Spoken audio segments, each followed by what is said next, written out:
ఓం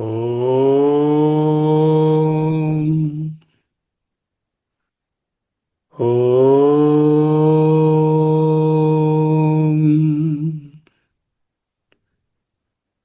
ఓం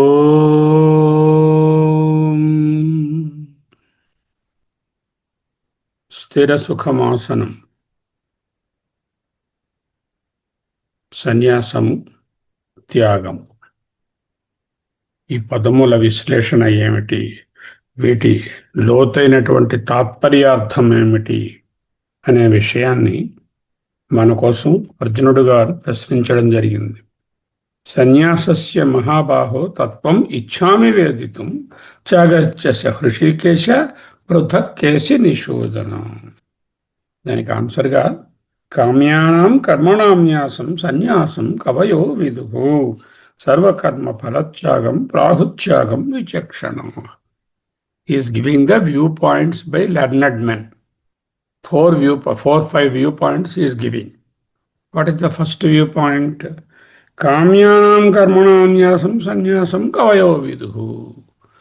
కేచిత్ కొందరు కామ్యకర్మలను త్యజించడము సన్యాసము అంటారు.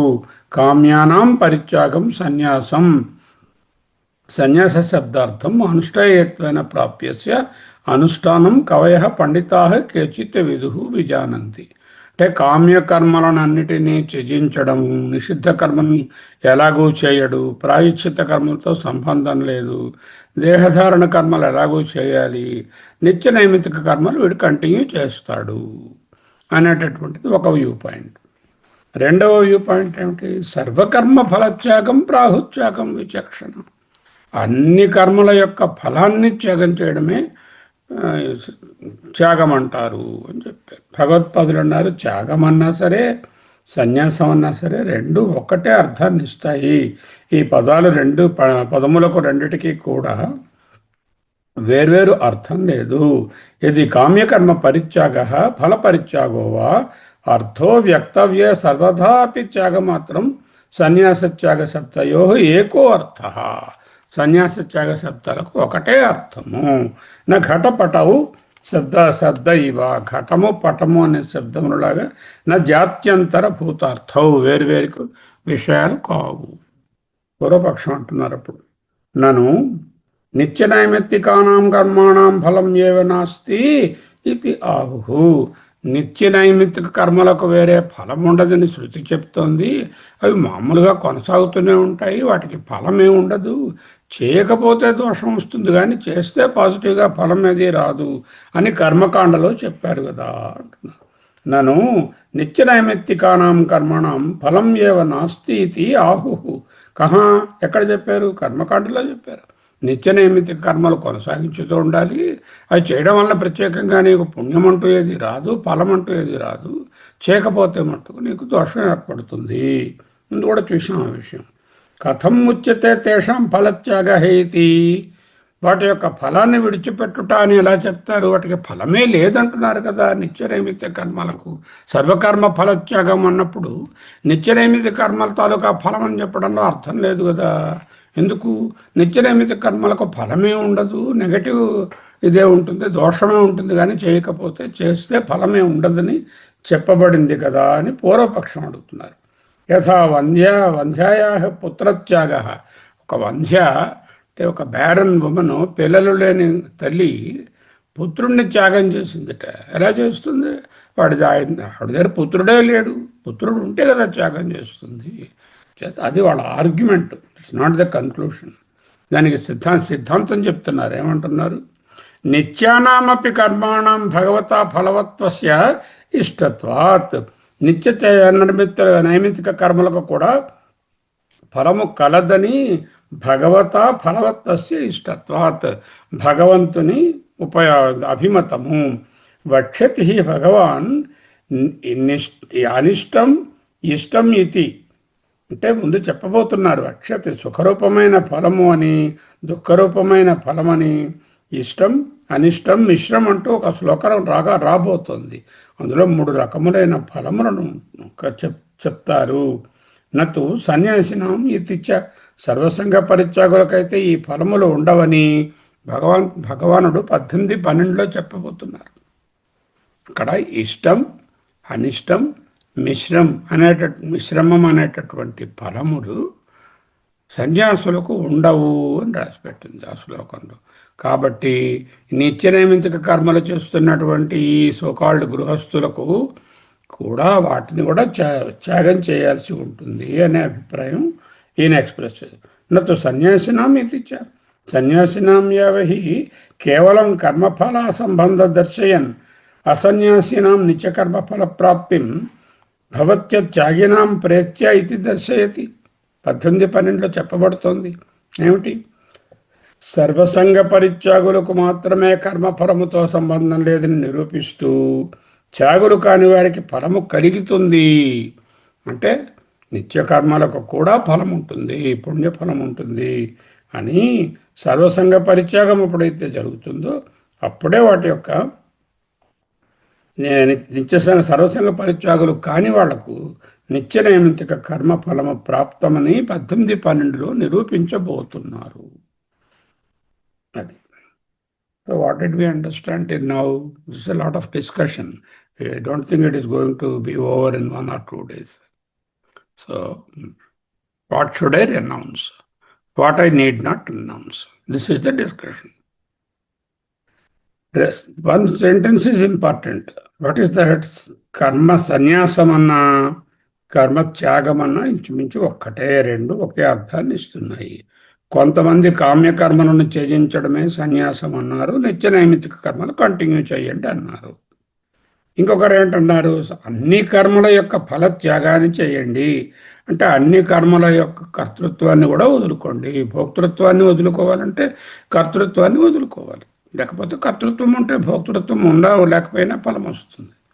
అంచేత ఏ విధంగా చూసినా సరే అన్ని కర్మలను అనడంలో నిత్య నైమిత్తిక కర్మలను కూడా వదిలివేయండి అనేది రెండవ విచక్షణ అనే రెండో గ్రూప్ వాళ్ళ వాదన. ఇంకా భగవానుని అభిమతము రాలేదు, అది 4వ శ్లోకంలో రాబోతుంది. దానికి వాళ్ళు నిత్యకర్మలకు ఫలితం లేదు కదా అంటే నిత్యకర్మలకు కూడా ఫలితం ఉంటుంది, రాబోయే శ్లోకాల్లో చెప్పబోతున్నారు. సర్వకర్మ ఫలత్యాగం అన్నప్పుడు నిత్యకర్మలను కూడా ఇంక్లూడ్ చేసి చెప్తున్నారు అని ఈయన కన్క్లూడ్ చేశారు. సరే, 3వ శ్లోకం. త్యాజ్యం దోషవదిత్యేకే కర్మ ప్రాహుర్మణీషిణః యజ్ఞదాన తపః కర్మ నత్యాజ్యం ఇతి చాపరే. మనీషిణః అపరే, మళ్ళీ ఇద్దరు వచ్చారు. మనీషిణః అనేటువంటి ఒక set of people, learned men అని, అపరే అంటే ఇంకొక సెట్ ఆఫ్ లెర్నెడ్ మెంబర్స్ ఇలా అన్నారు అంటూ 2 లైన్స్లో 2 వ్యూ పాయింట్స్ మళ్ళీ ప్రజెంట్ చేస్తున్నారు. He's actually discussing the various viewpoints and finally he is going to give the conclusion from the 4th sloka onwards. Okay.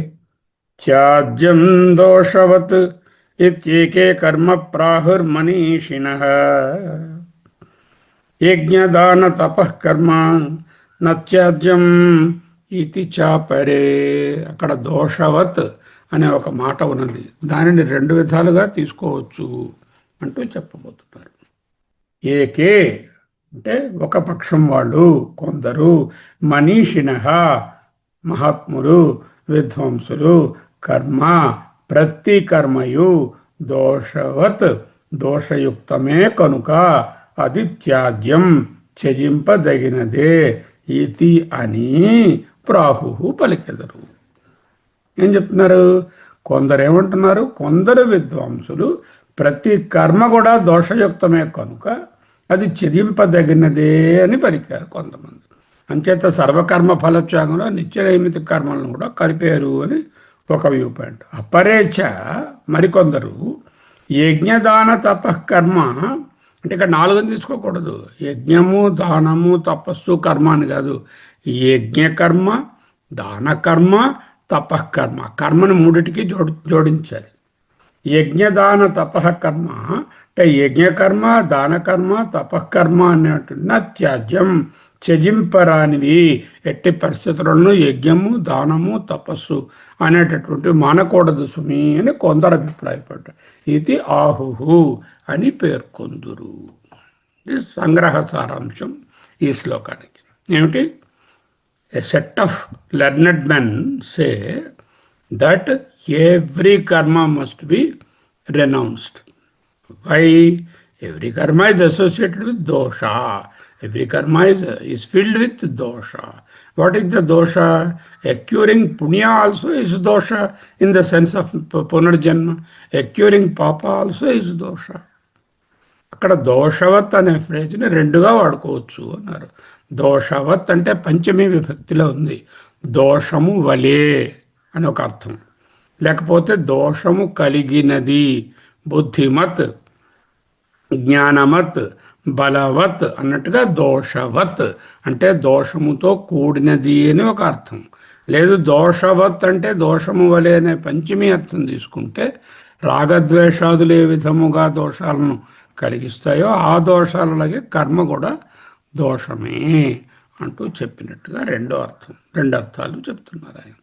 దోషవత్ త్యాజ్యం ఇది ఏకే కర్మ ప్రాహుర్మనీషిణః.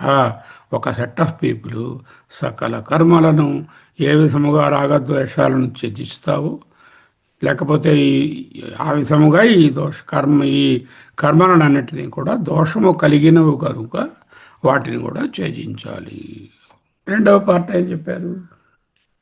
అయ్యో అలా అంటే ఎలాగండి, యజ్ఞము, దానము, తపస్సు అనేటటువంటి 3 కర్మలు ఉన్నాయి. యజ్ఞకర్మ, దానకర్మ, తపకర్మ. ఇక్కడ 4 రాస్తున్నాయి. యజ్ఞ, దాన, తపకర్మ. కర్మ ఇస్ నాట్ సెపరేట్. యజ్ఞకర్మ, దానకర్మ, తపకర్మ అనేటటువంటివి నత్యాజ్యం, ఎట్టి పరిస్థితుల్లో విడువరాదు అని అపరే ఇంకొందరు అన్నారు. ఎవరు? మనీషిణ. ఇంకొందరు మనీషిణ అన్నారు. అన్నారు కాబట్టి ఆ మనీషిణ నుండి కొంతమంది ఇలా అన్నారు. So now 2 view points. Another 2 view points in the second Shloka, 2 more view points in the third Shloka. 4 have come. Then we have to see which is the right way to go for a person reading Gita. What is Gita teaching? That comes in the 4th sloka. Okay.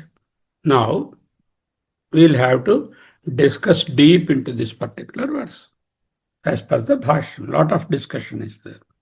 Tyagyam, Chaktavyam,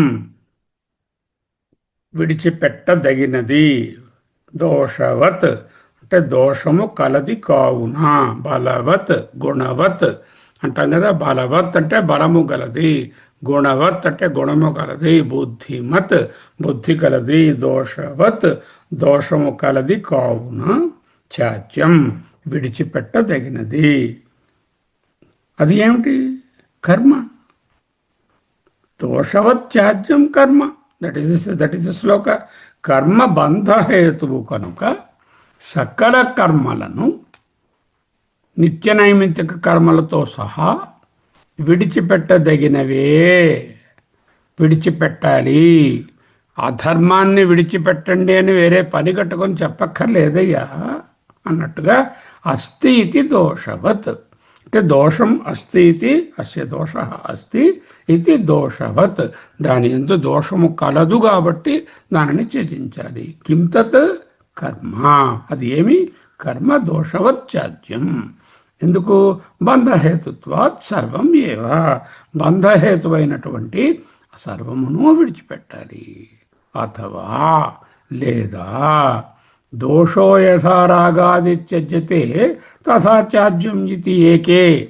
అంటే ఇంకో విధంగా ఈ దోషవత్ అనే దాన్ని విశ్లేషిస్తే, దోషవత్ అంటే దోషమును వలె, అంటే రాగద్వేషాది దోషములను మనము ఏ విధముగా విడిచిపెట్టాలని చెప్తాము, అదే విధముగా కర్మలు కూడా రాగద్వేషాలకు దారితీస్తాయి. కాబట్టి అటువంటి వాటిని కూడా వాళ్ళు ఏం చెప్తారు? ముముక్షులచే కర్మ విడిచిపెట్టదగినది అని కొందరు పండితులు చెప్తున్నారు. ఇది ఏకే ప్రాహు మనీషిణ పండిత సాంఖ్యాది దృష్టిం ఆశ్రిత్య. సాంఖ్యము మొదలైనటువంటి దృష్టిని ఆశ్రయించిన వారు సకల కర్మలను విడిచిపెట్టాలి. నిత్య నైమిత్తిక అనేటటువంటి ప్రశ్నే లేదు. నువ్వు త్యాగమన్నా సన్యాసమన్నా ఒక్కటే. సన్యాసమనగా త్యాగమనగా 2 రకాలు. వివిధిష సన్యాసము, విద్వత్ సన్యాసము. వివిధిష సన్యాసం అంటే ఆశ్రమం తీసుకోవడం, మన స్వామీజీ వాళ్ళలాగా. విద్వత్ సన్యాసం అంటే ముఖ్య సన్యాసము, అంటే గృహస్థుగా ఉంటూ పరిపక్వం చెందినటువంటి పండులాగా సన్యాసంలోకి వెళ్ళడము అనేటువంటి ముందు చెప్పుకున్నాము. చేత అన్ని కర్మలు త్యజించాలి, ఇంక్లూడింగ్ నిత్య నైమిత్తిక కర్మలు. ఎవరు? సన్యాసియే కాదు, గృహస్థుగా ఉంటూ ఎవడైతే వానప్రస్థం దాటి పండిన పండులాగా సన్యాసాశ్రమాన్ని, విద్వత్ సన్యాసాన్ని, ముఖ్య సన్యాసాన్ని ఆశ్రయించాడో వారు కూడా అని ఒక పక్షం వాళ్ళు. ఇది ఇంకా భగవానుని వ్యాసాచార్య యొక్క అభిమతము కాదు. సరే, ఇంకోళ్ళు ఏమంటున్నారు?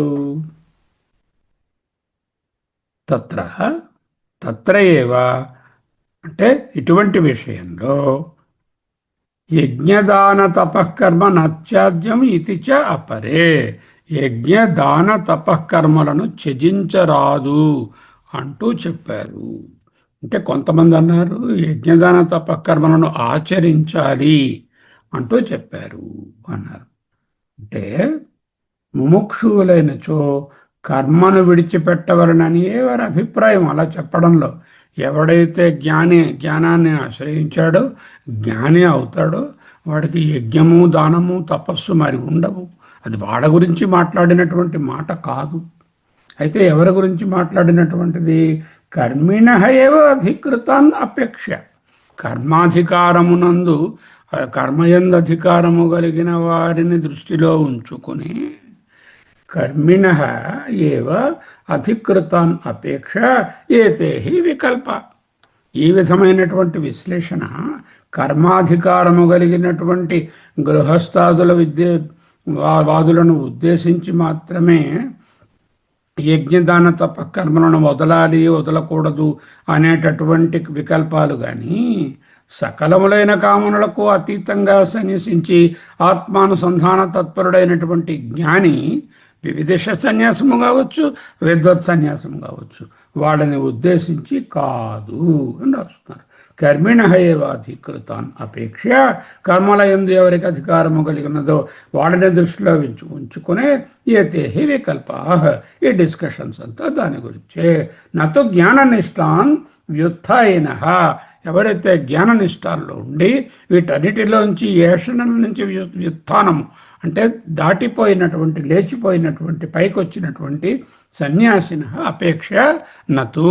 సన్యాసం తీసుకున్న వారికి ఆశ్రమ సన్యాసం, విద్వత్ సన్యాసము రెండిటిలో ఏదైనా సరే స్వీకరించిన వారి గురించి కర్మ యజ్ఞ దానములు చేయవలననేటటువంటి ఇంజంక్షన్ కాదు. క్లియర్గా అర్థం చేసుకోండి. ఎందుకు? మీరు ఏమేమి విడిచిపెట్టాలి, ఏవేవి విడిచిపెట్టక్కర్లేదు అనే విషయం తెలియాలి కదా, అందుకోసం. ఓకే. యజ్ఞదాన తపఃకర్మ నత్యాజ్యం ఇది చ అపరే. ఇక్కడ ఇంకొంతమంది ఏమంటున్నారు? కర్మిణః ఏవ అధికృతాన్నపేక్ష. కర్మాధికారమునందు నిలబడి ఉన్నటువంటి వాళ్ళను దృష్టిలో ఉంచుకొని ఏతే వికల్పాః. ఈ రకములైనటువంటి మీమాంస డిస్కషను. నతు జ్ఞాననిష్టాన్ వ్యుత్థాయ సన్యాసినః అపేక్ష. జ్ఞాననిష్టలో ఉంటూ సకల ఏషణల నుంచి వ్యుత్థానం చేసి సన్యాసాన్ని తీసుకున్నటువంటి ఆశ్రమ సన్యాసం కావచ్చు, వివిధిష సన్యాసము లేక విద్వత్ సన్యాసము కావచ్చు, వాళ్ళను అపేక్షించి నాతో, కానీ వాళ్ళను ఉద్దేశించినది కాదు. ఎందుకు కాదు? ఎలా తెలిసింది నాకు ఈ విషయం? నేను నా మనసులోంచి నేను చెప్తున్నానా శంకరాచార్య అంట? లేదు, 3 శ్లోకంలోకి వెళ్ళి చూడు. జ్ఞానయోగేన సాంఖ్యానాం నిష్ఠా మయా పురా ప్రోక్త. మయా నా చేత పురా 3వ చాప్టర్లో 3వ శ్లోకంలో జ్ఞానయోగేన సాంఖ్యానాం అంటూ ఆత్మజ్ఞాన నిష్ఠులకు జ్ఞానయోగ రూపమైన నిష్ఠ నాచే పూర్వము ఉపదేశించబడినది. అక్కడ వాళ్ళకు కర్మలు నేను చెప్పలేదు. కాబట్టి సన్యాసం తీసుకున్న వాళ్లకు ఏ కర్మలు చేయక్కర్లేదు అనే విషయం నేను 3:3లోనే చెప్పాను. ఇది కర్మాధికారాత్ అపోధృత ఏన తాన్ ప్రతిచింత అని కర్మ పరిధి నుండి జ్ఞాననిష్టలో ఉన్న వాళ్ళను పూర్తిగా తప్పించేశాడు. వాళ్ళని ఇన్క్లూడ్ చేయలేదు. They are excluded already in 3:3 itself. Here ఏం చెప్తున్నారు? జ్ఞానయోగేన సాంఖ్యానాం నిష్ఠామయ పురా ప్రోక్త. నా చేత యోగమునందున్న వారికి సా సాంఖ్యానాం అంటే జ్ఞానం అన్నమాట. సాంఖ్య అంటే జ్ఞానం. జ్ఞానయోగంలో అంటే దివబ్రహ్మ ఏకత్వ జ్ఞానంలో నిష్ట కలిగి ఉన్న వాళ్ళ గురించి కర్మలు అక్కర్లేదు అని 3:3లో చెప్పబడినది. ఇది కర్మాధికారాత్ కర్మలు చేసే దాని యందు అధికారాన్ని అపోద్ధృతాయనతాన్ ఏదైతే వాళ్ళని కర్మ యొక్క పరిధి నుంచి తప్పించి వేసినాడు వారి గురించి ఈ వికల్పములు మీమాంస చేసే పనియే లేదు. భగవత్పాదుల వారి భాష్యం. ఇప్పుడు పూర్వపక్షం అంటున్నారు. పూర్వపక్షం చదవటం లేదు, భావం చెప్పేస్తాను. కర్మాధికారము గలవారికి కర్మయోగ రూపమైన నిష్ట నాచే చెప్పబడినది అని కర్మయోగ్యత గలవారికి ఇదివరలో భగవానుడు నిష్టని విడదీసి చెప్పినాడన్నారు కదా మీరు. అయినప్పటికీ సకల గీతాశాస్త్రాన్ని ఉపసంహారం చేస్తూ ఈ ప్రకరణంలో విచారం చేస్తున్నారు కాబట్టి ఇక్కడ జ్ఞానయోగంలో ఉన్న వాళ్ళకు కూడా అంటే సన్యాసులను కూడా ఇంక్లూడ్ చేసి డిస్కస్ చేస్తే మంచిదేమో అన్నారు వాళ్ళు. సర్వశాస్త్ర ఉపసంహార ప్రకరణే యథా విచార్యంతే ఎలాగైతే ఈ కర్మాధికారులను విచారిస్తున్నారో తథా సాంఖ్యా అపి అంటే జ్ఞానులను గురించి కూడా జ్ఞాననిష్ట నుంచి కూడా విచార్యంతాం అంటే చేస్తే బాగుంటుంది. విచార్యంతాం అంటే సజెస్టివ్, మేబీ వాళ్ళ గురించి కూడా ఆలోచిస్తే మంచిది అని పూర్వపక్షం. నా అక్కర్లేదు, వాళ్ళ గురించి మళ్ళీ విచారణ చేయనక్కర్లేదు. సిద్ధాంతం మళ్ళీ తేషాం మోహ దుఃఖ నిమిత్త త్యాగానుపపత్తే ఎందువలస సంగ్రహవాక్యం. సంగ్రహవాక్యం ఏమిటి? తేషాం వారలకు మోహ దుఃఖ నిమిత్త త్యాగ అనుపపత్తి. వాళ్ళకేమిటి? మోహము దుఃఖము నిమిత్తముగా కలిగినటువంటి త్యాగము పొసగదు. ఎందుకు? వాళ్ళు వ్యుత్థానం చేశారు, ఆల్రెడీ యశనాత్రయ నుంచి బయటకు వచ్చారు. వాళ్ళకు మళ్ళీ కర్మలు చేస్తారు, ఆ కర్మల వలన మోహాన్ని పొందుతారు, దాని వలన దుఃఖం కలుగుతుంది అనేటటువంటి హేతువులను చూపించి వాటిని త్యాగం చేయండి అని చెప్పడానికి లేదు. వారు already they are not doing anything, they are not suppose to do anything. జ్ఞాననిష్ఠులకు అజ్ఞానము దుఃఖము కారణంగా కర్మలను విడిచిపెట్టుట సంభవము కాదు. ఎందుకు?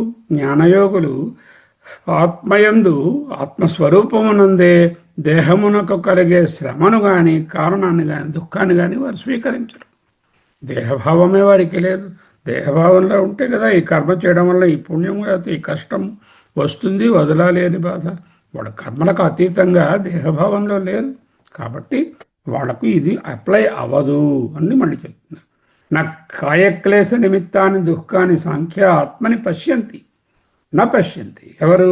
సాంఖ్యా జ్ఞానులు. సాంఖ్య అంటే ఎక్కడైనా గీతలో సాంఖ్యం యోగం కపిలమును తీసుకోకండి. సాంఖ్యా అంటే జ్ఞానం అనే అర్థం. Throughout Gita there is no mention of Kapilamuni's Sankhya. Wherever you see the word Sankhya you have to understand it is only జ్ఞాననిష్ట, ఆత్మజ్ఞాననిష్ట అనే అర్థం. This is general rule that you have to always apply. Don't think it is again Sankhya Mata, Sankhya Darshan. That's not that at all. Okay? Sankhya అంటే జ్ఞానులు కాయక్లేశ నిమిత్తాన్ని దుఃఖాన్ని, శరీరానికి కష్టం కలుగుతుంది, ఈ విధంగా నాకు దుఃఖములు కలుగుతాయి, కర్మలు చేస్తే ఈ కష్టాలు పడాలి, కర్మలు చేస్తే ఈ పుణ్యాలు పాపాలు వస్తాయి అని ఆత్మని న పశ్యంతి చూడరు. ఇచ్ఛాదీనం క్షేత్రధర్మత్వేన ఏవ దర్శిత్వాత్. ఎందుకు? క్షేత్రధర్మత్వేన దర్శిత్వాత్. ఈ శరీరాన్ని క్షేత్రంగానే చూస్తారు, ఆ క్షేత్రంతో వారికి సంబంధం లేదు. వాళ్ళు క్షేత్రజ్ఞునితో ఐక్యమై ఉన్నారు కనుక. అతః అందువలన తే కాయక్లేశ దుఃఖ భయాత్ న కర్మ పరిత్యజంతి. అంటే ఓహో శరీరానికి కష్టం కలుగుతుంది, సుఖం కలుగుతుంది, పుణ్యం వస్తుంది, పాపం వస్తుంది అనేటటువంటి భయంతో లేక మోహంతో